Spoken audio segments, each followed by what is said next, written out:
Quadrilaterals are polygons with four sides. The measure of the angles of a quadrilateral will always be 360 degrees.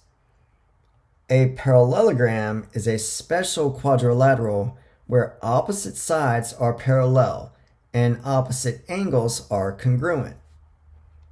A rectangle is a special parallelogram where all four angles are right angles. A square is a special rectangle where all four sides are congruent. A rhombus is a special parallelogram where all four sides are congruent. And a trapezoid is a special quadrilateral where one pair of opposite sides are parallel.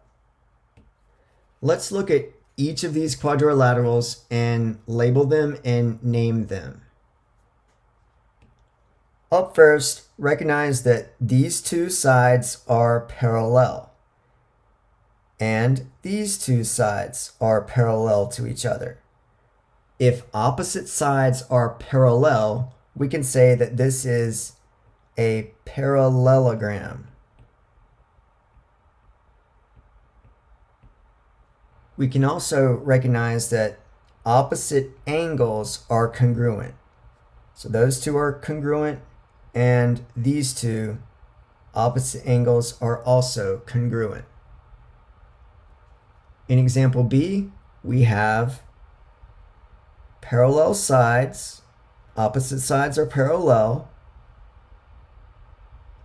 and we also have the fact that opposite angles are congruent, but even more so, we can see that opposite angles are right angles.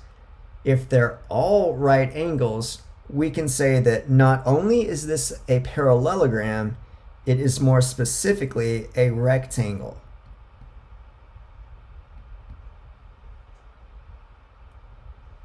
In example C, we can see that opposite sides are parallel. We can also see that opposite angles are congruent. More specifically, they're all right angles. So we can say that this is a rectangle and a parallelogram, but since all four sides are also congruent, all four sides are the same, more specifically, we can say that this is a square. We could also call this a rhombus because it's a parallelogram and all four sides are congruent. But more specifically, it's a square due to all 90-degree angles.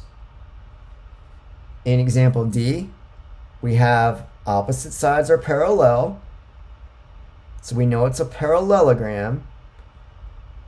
We also see that opposite angles are congruent due to the fact that it's a parallelogram. We can call this a rhombus because all of the sides are the same size, or they are congruent.